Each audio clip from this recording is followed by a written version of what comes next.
Welcome to Bowties Sometimes Cool with myself, Ashley, and Ed. Good evening, Ed. Good evening, Ash. How's things this evening? Very good, very good. And yourself? Yeah, not bad. I'm quite looking forward to this one because it's sort of going back to our roots, and we're doing a Doctor Who show for the first time in quite a while. We are, and we are joined by the absolutely wonderful, the brilliant James Sylvester. Evening, Oh, James. bless you. Evening, gentlemen. How are we doing? Very good, thank you, very good. I'll be honest, gents, this one's really more for you because I know a little bit about Doctor Who. I mean, I know, and I know what I like, yeah, but I'm, obviously not as big a fan as you, Ed, who can tell me everything about everything. And I'm sure you could self as well, James, as you've written books on it. And I don't really know an awful lot about politics. I used to when I was in my teens and like maybe early 20s. And then I kind of got a bit turned off by it all and I just didn't bother really. So Doctor Who and politics in Doctor Who is probably not really, much that I can add to it. But you gents, I know we're going to be fantastic. So, um, well, you will be because all that would happen if it was me, I'd go, yeah, and then I'd go, what about that? And I go, oh yeah, you're probably right. So I'm going to stay out of it. I'm going to stay out of it probably. So we're just going to freewheel it, really. We're going to talk. There's no particular plan. But Ed, well, actually, no, it was James, I think, wasn't it, that suggested this, wasn't it, you, James? It's possible, although that might be You because definitely, of a drunken stupor. you definitely Oh, okay. planted the seed, James. Definitely. Fancy the sea. I do things like that, though. I'll just have one too many and say, why don't we do this on Twitter? And somebody will pick me up on it and end up committed to things I hadn't really thought through. Right then. So politics in Doctor Who now. Roundabout, I don't know, 2016, the time of the year, the bad year, the year that Brexit happened and Trump got in and all that. There seems to be a strange shifting in sort of the vocal underbelly that had not really, well, they'd always been there, but I think they'd always been too embarrassed to be vocal about what they actually believed. Suddenly became very, very empowered to think they could say what they want, do what they want, and there's absolutely zero consequence for being the sort of person that they were. And unfortunately, we saw it with Doctor Who fandom, which surprised me because the whole ethos of the show is basically Capaldi put in two words: be kind. And these people were coming out of the woodwork, and they're claiming to be Doctor Who fans, but they're sort of to the right of Mussolini. What possible enjoyment people like that can get from a show like Doctor Who? And then the wonderful Jodie was cast, and that sort of empowered them even more. But they weren't being misogynist. It was just, oh, it's the writing. It's become too political. It's too, I hate this word. I hate the word. It's too woke. And anything that was this in the slightest bit progressive or making a social commentary, or you've got a person of color having a prominent role, you've got a woman having a prominent role, it was getting jumped on. And I mean the tirade of abuse the actors, the writers were getting, I don't think I'd ever seen anything like it before. It looks hopefully now that has, it's sort of almost like that's a phase, it's going away. It's not as bad as it was, but for those past 5 years, being a fan with sort of a social conscience has been very, very difficult. And it got me to thinking, like, but the Doctor Who I was brought up on always had a social conscience. It's not any different to the way it always was. The McCoy era was incredibly, for the want of a term, left wing. And going back through the ages to the very, very beginning with the Hartnell era, again, social conscience, looking at world events and sort of telling stories about them based through a prism of sort of television fantasy, sci-fi. So really, I thought tonight we could just sort of look at the different eras, look how politicized they actually were, and really try and shoot down in flames some of these arguments that recently it's become to hate the word again, woke, because for me that's a badge of honor being called that. So, James, what have you got to say? I would willingly share your badge of honor for starters, but I agree completely. I mean, I think it became a cliche to say, "Oh, Doctor Who's too political now." When wasn't it? And yeah, we'll look at each of those eras. And I think, in general terms, anyway, science fiction. And I know Doctor Who isn't hardcore sci-fi, right? It's not Asimov, it's not Arthur C. Clarke, but it's a family television fantasy sci-fi adventure show. But anything to do with science fiction, I think inevitably, just because of the medium and of the genre, it's going to have a political influence in it in some way. You're going to reflect the writer's opinions on things. And I think we'll get onto it, but we can see how that impacts each of the Doctor's eras. I think more broadly as well, without wanting you and I to get too political about it or to get on our own soapboxes, as it were. I think Doctor Who is the kind of show. It's probably not alone in that, but it's a useful tool for more extreme people politically to both castigate in one view and then to hold up as some kind of example in the others. Recently at the same time, people were having a go at Jodie and having a go at the Chibnall's writing and saying it's too woke now, it's too politically correct. When we had the whole, you might remember when BritBox were streaming old Doctor Who stories and Talons of Wen-Chiang was on. It's not particularly enlightened. It's quite problematic to look back at it now. And I think there was a warning or something like that put on. And the same people who were saying the show's terrible and it's woke and politically correct were then holding it up at the same time, saying, why can't we do it like we used to do? And this is ridiculous and political correctness gone mad that we can't watch this show anymore, which no one had said. It was just be aware that it was made at a certain time and it's a bit problematic.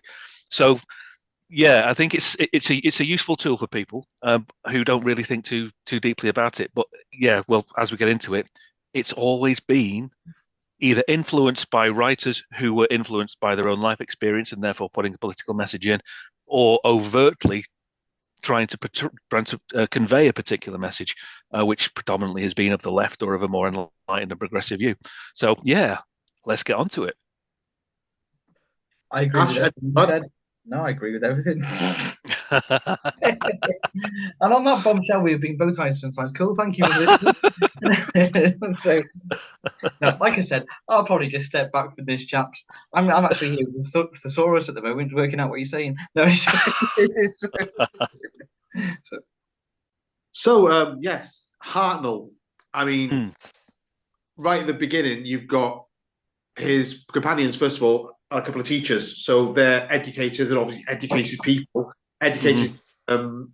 who want to put across their knowledge to others, and seeing it through the eyes of two, again, educated people as the audience identification figure already sort of puts it sounds very snobby, but above other programs, because the audience identification is assuming a level of understanding from the audience.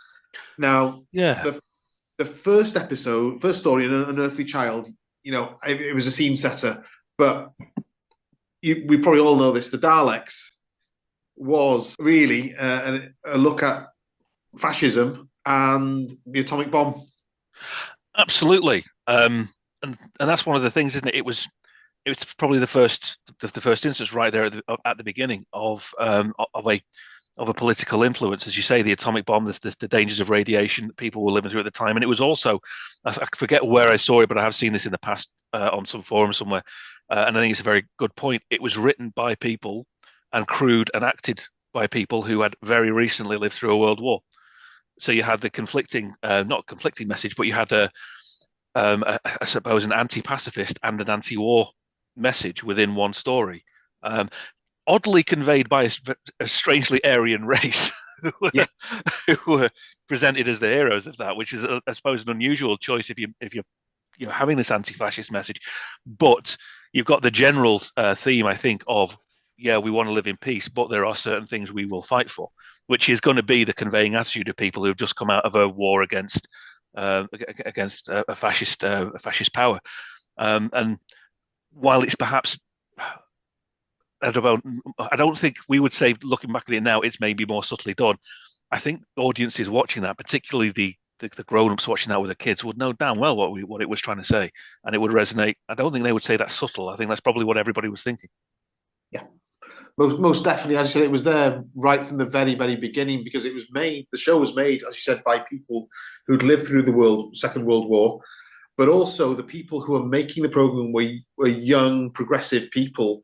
Who were up and coming in the BBC. It was almost pushed to one side by the suits, and it was given to likes of Delia Derbyshire and Waris Hussein, who where your typical, glassing English pronunciation BBC of the time.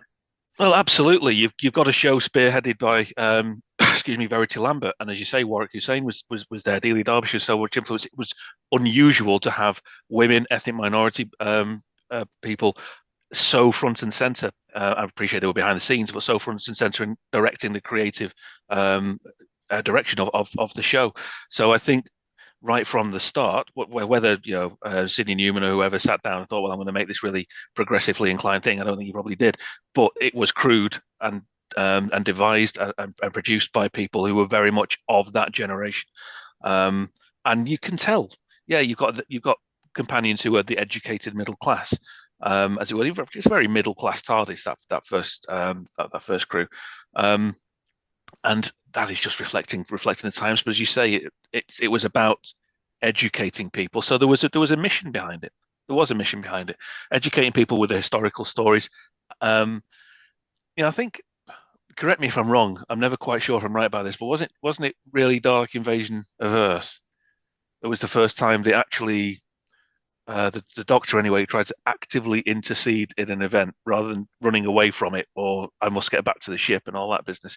Where he'd actually said, "You know what, we've got to turn around and fight this."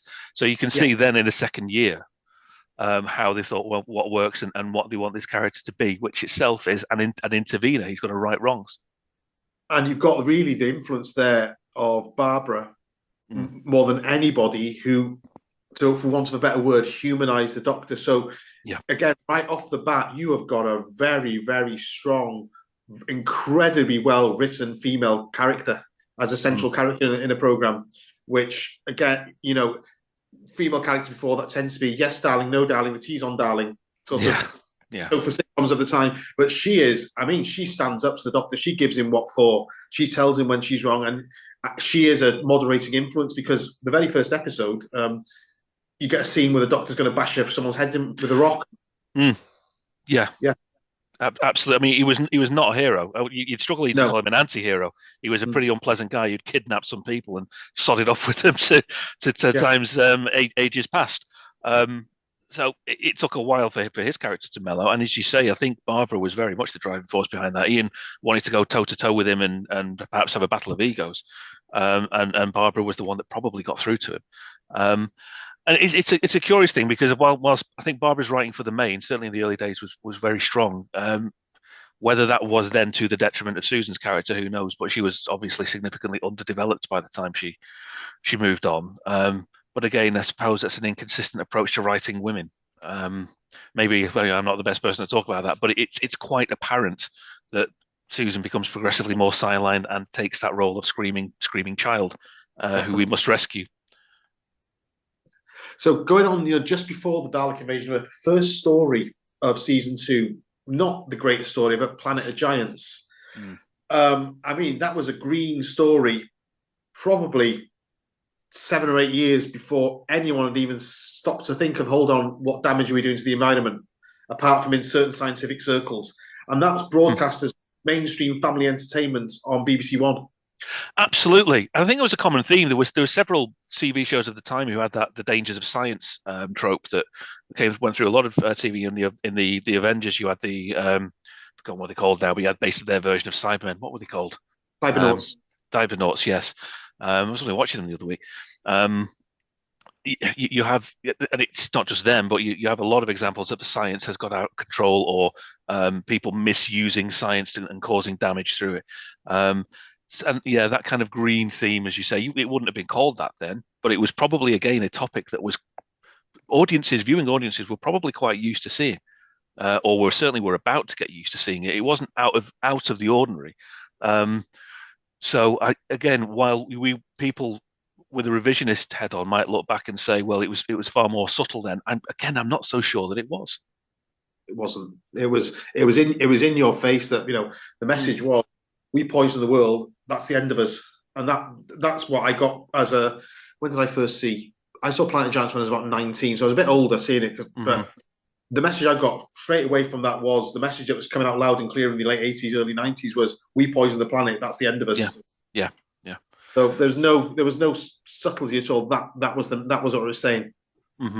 Yeah, and I think with the first Doctor's era in general, the evolution of the characters when you had that again. I'm not meaning it at all disparagingly, but you had a very stiff upper lip middle class TARDIS crew to start with, and then by the end you had Ben and Polly, Dodo. You had the swinging '60s youngsters. It was a reflection of the times that they were living in, and you've got the central at that time unchanging character of the Doctor, and the people around him will reflect society. So where within that 3 years, 63 to 66, we maybe moved on from being a little bit repressed. The 60s were in full swing, and we're going to show that we're not going to shy away from it.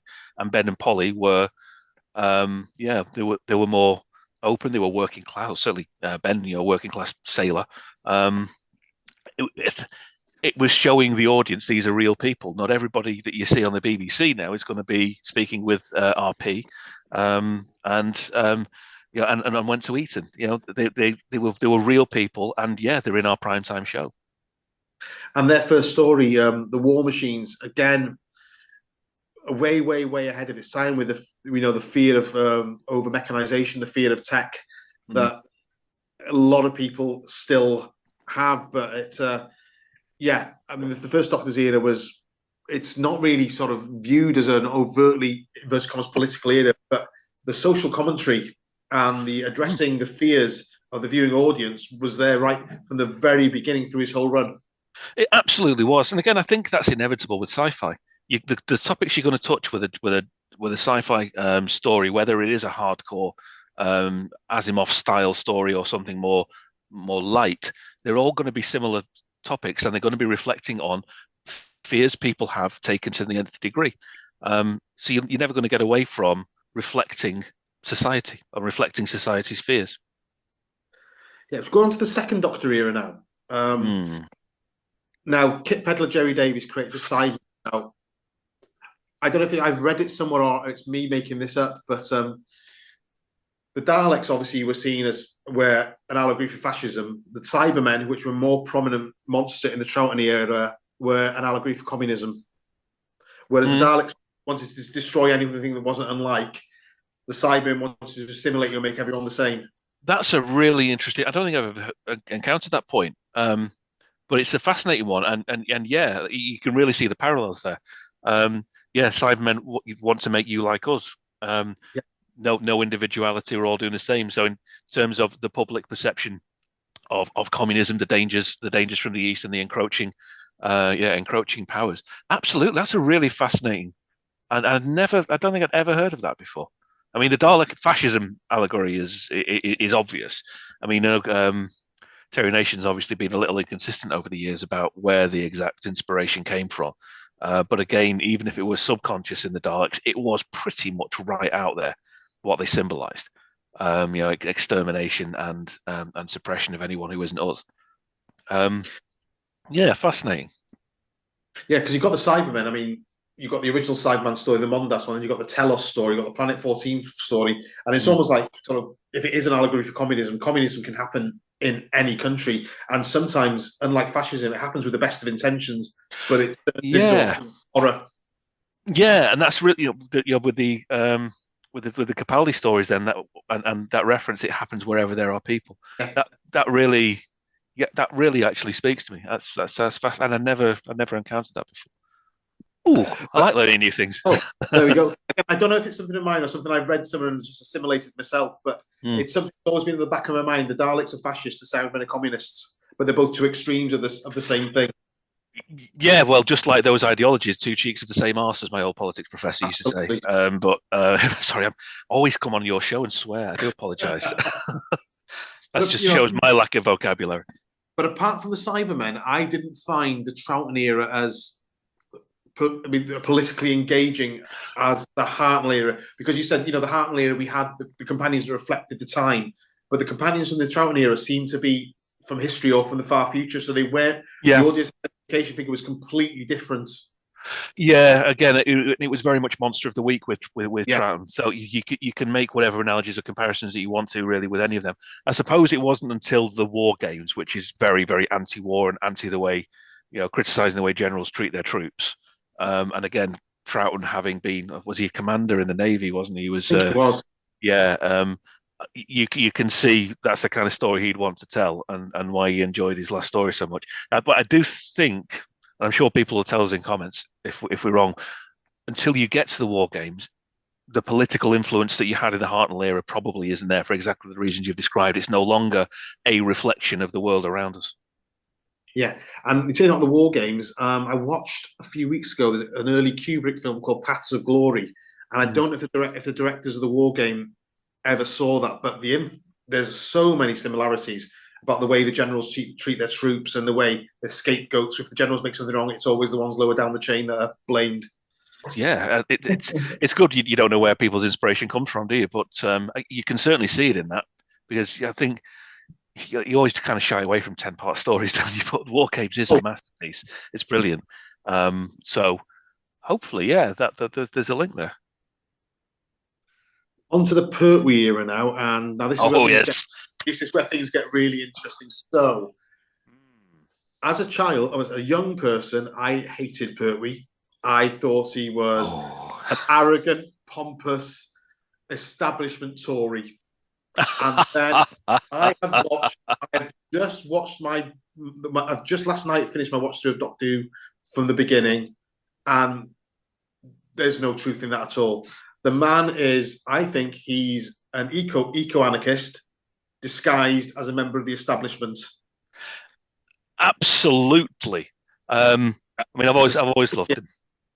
The subtlety in his performance, I think you've got to separate John Pertwee, the man, and the Third Doctor. And the Third Doctor, he looks and sounds like an establishment, but that's a disguise, the same as Miss Marple's old lady is a disguise for his mind, like a steel trap. Yeah. Pertwee's Doctor looks and sounds like old Tubby Rowlands or someone from the Reform Club. Yeah, it does. There's references, aren't there, in dialogue? I forget which story where he's been to gentlemen's clubs with the Brigadier, and he references some. I think it was probably in Terror of the Autons. I think where some official is coming and giving him a hard time, and he says, "Well, I'll get on the phone to my mate Charlie, who's MP or minister for whatever, and he'll sort you out." So he's very happy to play that role. Meredith Lambert made an interesting. I think arguably, I don't know how much of Pertwee she watched, but she made an assessment that was very similar to your own to start with, Ed, when she said, you had John Pertwee being called in by the army or unit, as she said, to help them out. But when I was producing the show, I could never have imagined anybody getting Bill Hartnell's Doctor to come in and do anything for them. He was an anti-establishment figure, even though again he looked very much one of the toffs. But I think what did it for me, and I put this on Twitter a few years back. That shows you how sad I am that I remember this. But it was during lockdown, and I did a rewatch of the third Doctor, and it felt like a perfect allegory for what we were all going through at the time, because you've had all this political extremism going on. We've had Trump in America, Brexit here, the successive governments getting more and more right wing. And less and less chance of ever getting rid of them. And he suddenly felt almost like the Third Doctor. You were trapped in this in this world you couldn't escape from. And you had sometimes very frustrating friends. So I thought of like Unit and the Brigadier as like the opposition parties who frustrate the hell out of you, but you kind of think they're deep down good people and would do a better job if you could, all the time trying to fight these horribly frustrating people in charge. And some of Pertwee's quips to the politicians in that show is brilliant. Whatever it was in Day of the Daleks, try and talk sense, whatever, even if you are a politician. And the Claws of Axos snippet, I think, is beautiful when Chin is asking why do you stay here? And so if I could leave, I would, if only to get away from you. And the whole, I've got a duty to my country. Why not to the world? It's fantastic stuff, and coming out of an establishment figure in the velvet and the frilly shirts. I think it's a masterpiece. I adore the Third Doctor era, and he could be a chauvinistic arse, but I think towards the end he kind of played that for laughs a little bit, because when you got Joe who just knew how to handle him, and Joe would put up with it, and I think probably in the subtext in the writing, I think the Doctor was definitely in love with Joe, and probably vice versa. Sarah Jane, she's overtly a feminist, She describes herself as such, and she's not going to put up with that crap. But he might try and do it, but he's treated as a bit of a joke. And it's the doctor. Yeah, we'll take it from him and give him back tenfold in other ways. But I just love that era. And again, you have a creative team who very much have a philosophy on life. Barry Letts, brought his body's philosophies into things. The green environmental issues they wanted to bring. It was they knew what they wanted to say, and they weren't afraid to say it. And I think anyone to look at Jodie's era and say, oh, it's too political, go and watch The Green Death, go and watch any of those Pertwee shows, and say that again. I mean, you're saying there about the creatives in the era. You had Mac Hulk as a writer, to Barry Letts again. You had, so the story might not be the best story ever, the colony in space, but all these things about people who've left Earth because of the pollution. You've had the mutants, which it's not even trying to pretend it's an allegory for what was happening in South Africa. Absolutely. It wears it completely on its sleeve. Green Death, is the obvious one. Mm-hmm. But an absolutely stunning era. And I think I put on Twitter last night that my observations watching it through all the way through was the Third Doctor's era is the most subjectively good era of all of them. I'd agree completely. I mean, if I ever had any degree of confidence, I'd love to pass myself off as a Third Doctor type, but I don't. And in many other ways anyway, he's very much the most Bondian. Here, Ashway, you can jump in. Very much the most Bondian Doctor in the way he dresses. He's got a real sex appeal about him, John Pertwee. He's maybe not a traditionally handsome guy, but he's a sexy bloke in his own way. But again, he is essentially a disenfranchised aristocrat who is doing dirty work for people he doesn't wholly respect. So as well as the obvious motorbikes, explosions, and running around and fancy clothes, I think he's got that element of the James Bond character about him as well. And then of course you get the Master introduced, so you get your Holmesian elements for the first time as well. And I think as well the Pertwee era as well, it sort of set the rules for the remainder of the Doctor era of the Doctor companion relationship. You've got the Doctor and the one female companion as almost the default. I know it changed slightly, but that seems when Russell T Davies brought it back, that was the default. Thing that seemed to work well. So Barry Letts got, he got the character of the Third Doctor right. He got the format of the show right. He got the message of the show right. And it was something that was picked up, 30, 35 years later as they relaunched the show. Yeah, absolutely. I mean, and I know it's a personal view for people. That's always been my preferred approach. A Doctor and a companion. I would have liked when Jodie took it, if she just had one guy companion for a time and seen that relationship reverse, and someone like Bradley Walsh, I think that could have worked very well. But quite happy with how it turned out anyway, and that's not for me to second guess people. But one day I would like to see that relationship reversed and see how the female Doctor and a male companion on the road is written and perceived. I think that'd be very good. Right, James, do you want to start on Tom Baker? Well, yes, let's have a chat. And Tom's one for me saying it's political all the way through. Do you know what? It's one where apart from odd exceptions, I would struggle to say there was a political tone to his era. Certainly once you got past Leela's departure, and it became just a little bit more, for my taste, a little too light-hearted. The obvious exception is obviously Genesis with its philosophical connotations. I mean, it's again back in the days in philosophy class, the question you were always asked at the end of each term is, if you got a time machine, would you go back and shoot Hitler? And I know Twilight Zone did a very good show about that in days gone by, but it was basically that. Again, it wasn't in any way subtle. It was these creatures are going to kill millions, billions of people. But do I as an individual have the right to stop all that? And what would be the consequences if I did? Would some other even greater evil emerge, or what have you? And it's a cliche to even talk about it now, but I think it still remains a very powerful image, and it remains a staple, I suppose, of Doctor Who trying some political philosophy. Yeah.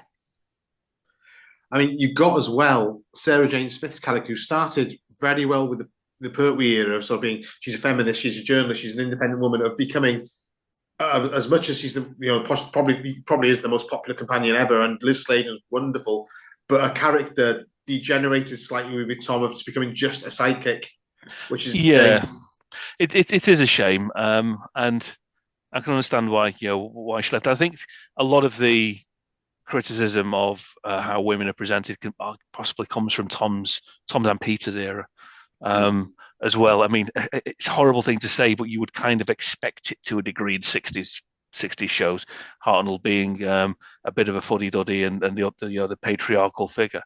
Um, but yeah, Sarah's character didn't have the strongest of exits by any means, which I think was a real shit. I know people love that exit. I can't stand it. This was his best friend for years. She saw him die and regenerate, and it's just, yeah, off you pop. I'm not taking you home. yeah. Um, But then, a year later, he's got no problem taking Leela. Exactly, yes. Who he's not as close to. And Leela as a character I thought was going to be fascinating, but again became underwritten. I know the intention was to do a Pygmalion of sorts with her, but then they presented her basically as you're the tea time attraction for the dads, and didn't write to her strengths at all, really. I do think, and I've said this before, I think Louise Jameson is probably the best actor that ever appeared in the classic series. I mean, she's brilliant as a pure actor.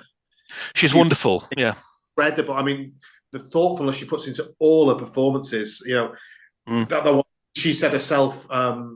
Is it Horror of Fang Rock where she's shoveling coal in? Yeah. But she does it like she's never held a shovel before, because she wouldn't even know what a shovel was. Yeah, it's just little subtle touches like that. It was, and again, this is why you thank God for Big Finish, don't you? Where you can see people's characters develop in different ways now. I think at the time she was wasted as a character and someone of Louise's talent.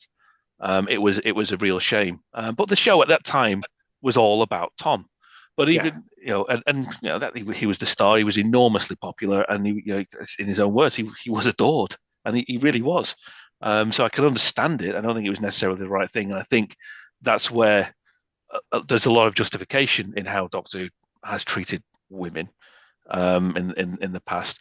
I think he still came in for some political criticism, and again, I suppose the obvious example being Mary Whitehouse having a pop at him every other week. So even through that period when it perhaps wasn't the most enlightened itself, it was still a target of, I'd like to call them the regressive right. I perhaps should be more balanced than that, but it is a target of a certain type of small c conservative mindset that says you are too dangerous, you're too sexy, you're too this or too that.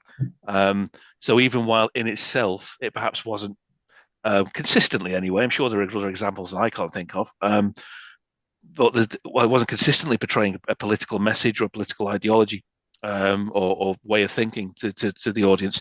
There were still examples of it happening in sparks, and it was still coming under attack from people who, doesn't matter how weak certain areas of it were, it was always never going to be good enough for those kind of people. And that really had again all the way obviously through Collins' era. As well, the whole "you're too violent." You're dealing with baddie aliens who want to kill you. It was a very, very easy stick to beat it with.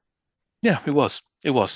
So, I mean, I'm interested in your takes on Tom's era, because I've dominated that, but I'd never thought of it as being the most overtly political in the way that, I don't think there was any subtlety to Hartnell's political conscience, social conscience.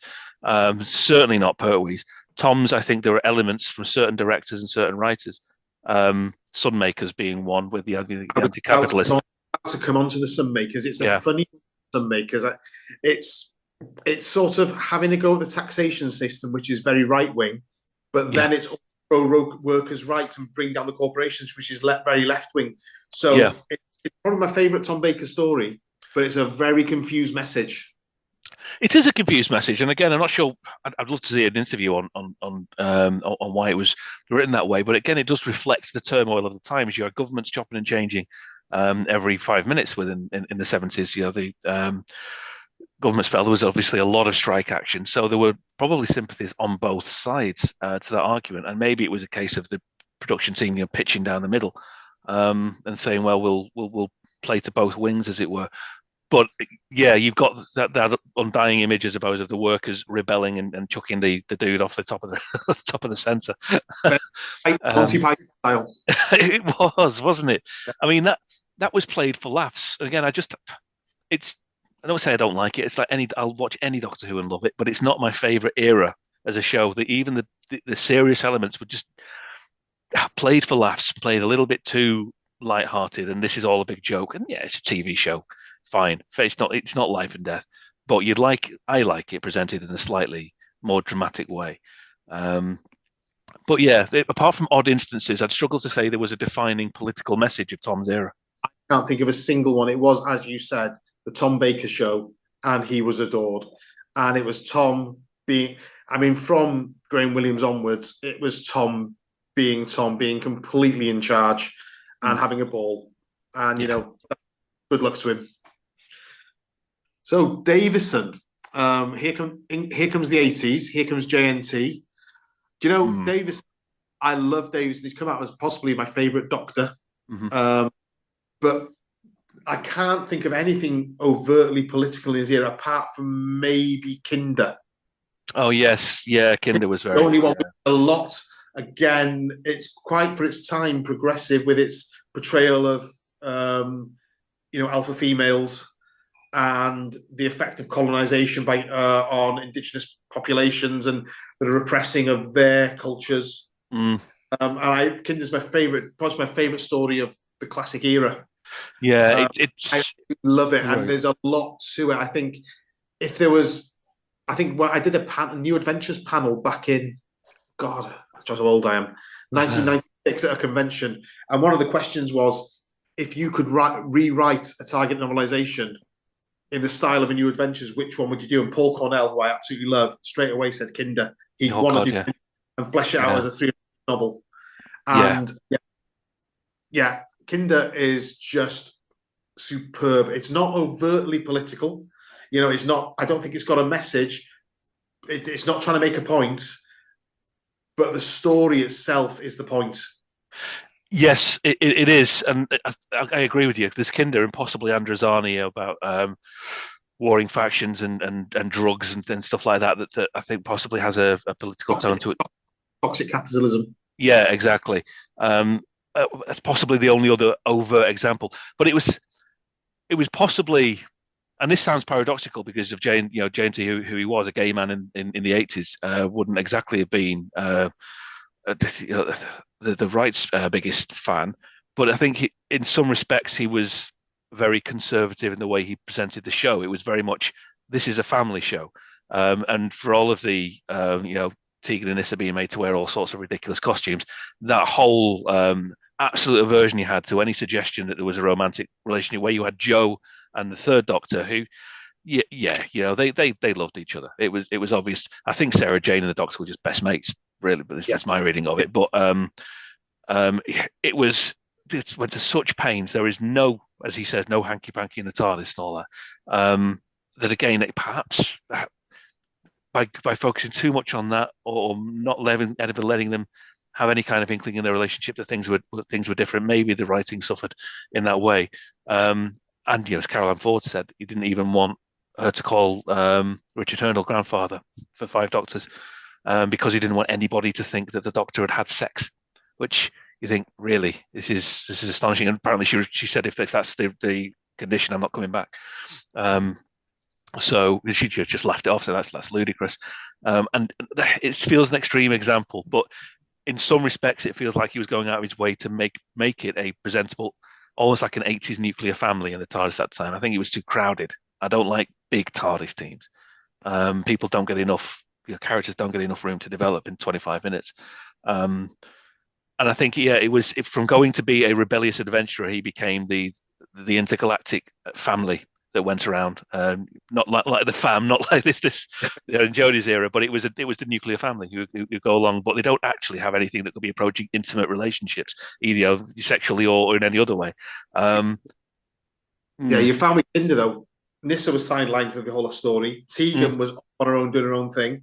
So it's basically Doctor and Adric. So it was almost like a one Doctor, one companion story. Yeah. So that's why it worked. It is why it works so well, and it's why Androzani works so well. Doctor and Perry, you just have that dynamic, and it works great. And Tegan and Nissa, I love them as characters, but when you have such a packed TARDIS, those character developments are going to suffer.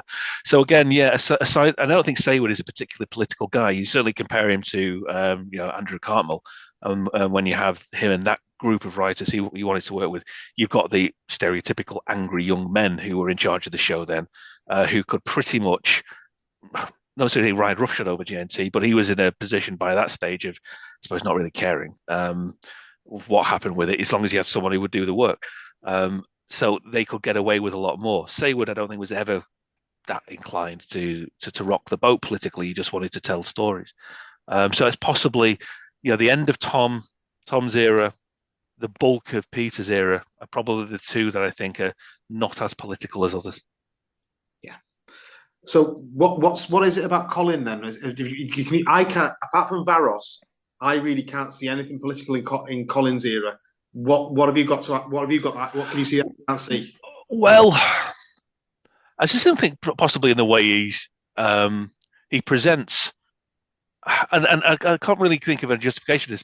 Varos is obviously the classic, and again that comes from Philip Martin, who was just, you can imagine Varos being made today by the new team. Oh, I know they've and I suppose he kind of touched of that in the long game and parting of the ways and stuff, the excesses of reality TV. So maybe they have in a way, but I think even if there's nothing else, Varos stands out as simply a masterpiece. Yeah, Trial of a Time Lord doesn't have it, but you still got the return of Syl and the Mentors. So it's not as overt in Mind Warp, that the ultra capitalist free marketeers who are gun running to primitives. But I think it's still there as an undertow. You've got a degree of, in Mark of the Rani, a degree of progressivism where you've got the Luddite rebellion, but that's again more of a historical narrative. So yeah, I agree. There's probably nothing that I could stand out, but Varos has just had such an imprint on me, and that's considering it's in two stories. What, 3-4 episodes in total. Syl's had an enormous imprint on, I think, the collective memory of the show. I'm surprised they've never revisited it in the new series, but maybe this time. Hope so. He's due a comeback. So we get on to, yeah. I mean, there was a fan film made of his but yeah. And Philip Martin was still really keen on working on the character, wasn't he, before his death. And Nabil Sivan is a fascinating guy. And he himself is openly admittedly, he's an extremely left-wing man in his views. But he's fascinating. He's interesting. I think it would be great to see him back again. I know, again, Big Finish have revisited him a couple of times. It's great fun. Yeah. So we're on to Sylvester McCoy now. This was a perfect storm, wasn't it? I was at my sort of political awakening. I was 15, 16. We had Sylvester McCoy and Sophie Aldred, who, Sophie Aldred, when I said Joe Grant set the template for everything was to come in the classic series, Sophie Aldred, as Ace, is the template for everything that came after, for female companions that came after. Sylvester McCoy, the absolute wonderful. Him and Sophie with Andrew Cartmel took me from being someone who really likes Doctor Who into being someone who basically my house is covered with it. It's my be all on it. It's my, I don't know. I'm not a football fan, but it's my Manchester United. It's my my hobby for life. I mean, it's story after story after story that are hard hitting, that reflect the times, that have got a heart, that have got a social conscience. Remembrance of the Daleks. You've got the whole thing about the black shirts in the 60s. It's so beautifully done, and the novelization is absolutely wonderful. Yeah. And even little hints like the oncoming storm that's referred to now comes from the book. But even before Sophie got there, Paradise Towers, I thought, was the first shot at that. It was, and I know there's been a comic revival of that universe now, which is I've not read yet, but I must do. But it was. I went back and reviewed that recently, and it was really hard hitting. It was powerful. You have to say, old people are all cannibals, but the whole kind of social decay and the way Yeah. that system was working, it was tremendous stuff. But yeah, once Sophie arrives on the scene, and once Andrew Carmel had had that first year under his belt, and he knew what he was doing, and he could commission the people he wanted to commission. Um, yeah, it was fantastic. Um, okay, Silver Nemesis wasn't the greatest, but we don't need to No, but you know, we don't need to go mad there.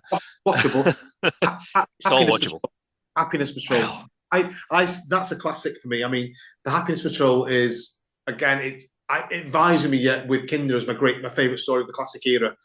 The Happiness Patrol. If I hate things called businesses have mission statements, but I think the Happiness Patrol has got the greatest mission statement for Doctor Who ever in that throwaway. That's it. Throwaway. You're going yeah, brilliant. it was. It was wonderful, and there's nobody who could look at that now and say that you're being woke or whatever or politically correct is new to Doctor Who. It was smack bang obvious what they were doing there, and I think it was actually quite brave of the BBC to produce that at the time. They could have got into an awful lot of trouble, but you couldn't look at that and see and look at it and think it was anything other than a satire of what was going on at the time, and a very very obvious one. But so well done, so well done.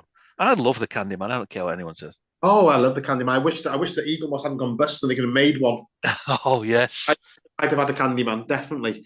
But you've got his third season as well. The one that really springs to mind is Survival, because Survival, there's no clear blue water between Survival and Russell T Davies's era. It's urban, it's real, it's again all about femininity. It's all there. It's all on the screen.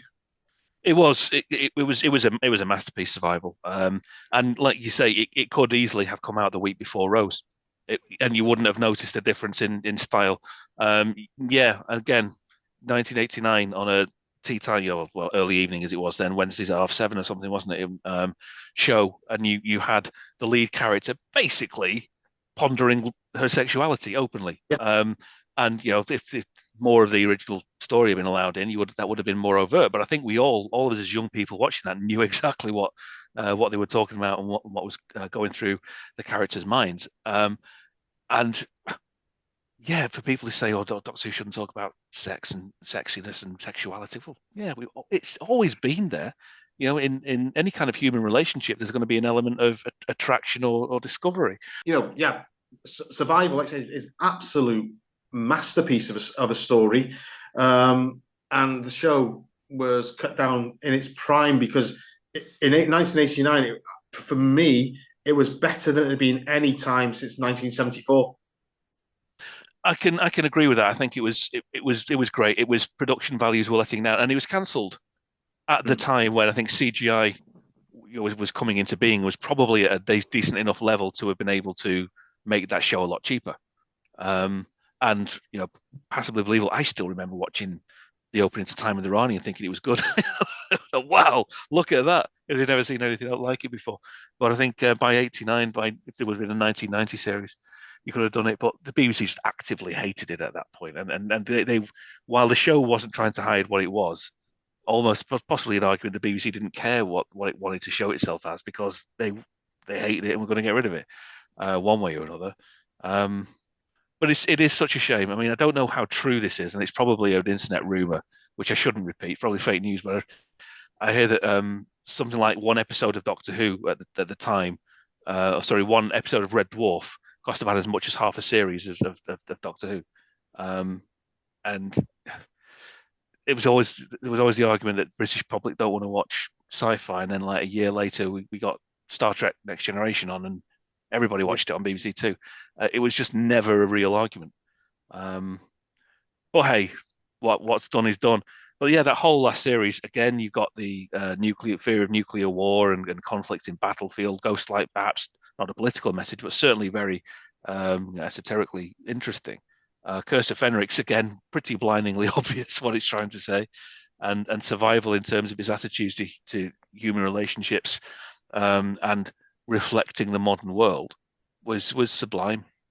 Yeah, It ended on a high, the classic era. It ended on a brilliant high, and it was one of those. Oh, it's not coming back. Oh, right, I was watching that. So there, yeah, Survival absolutely finished the series on a high and remained true to its roots from 26 years earlier as a series that wants to, intellectually and challenge the audience. It's there if you want to see it, but it's there nonetheless. It absolutely is. Absolutely is. There, it's impossible to hide it. And I think audiences at the time would have seen it, as we've said all the way through. They would have seen it for exactly what it was, and they've carried on watching it. It's simply not true. It's disingenuous at best to say the Doctor Who was ever not political. I agree. Ash, back to you. You've been very quiet this evening. I obviously wasn't taking enough attention, paying enough attention when I was watching it. There we are. There we are. So that covers off really the classic era, doesn't it? And we shall return. And in that return, we'll be looking at Russell T Davies's era, Stephen Moffat's era, and the Chris Chibnall era, and looking forward to RTD2 and Ncuti Gatwa. On that bombshell, we've been both times, sometimes cool. Good evening, Ed. Good evening, James. Au revoir. Goodbye. Cheerio.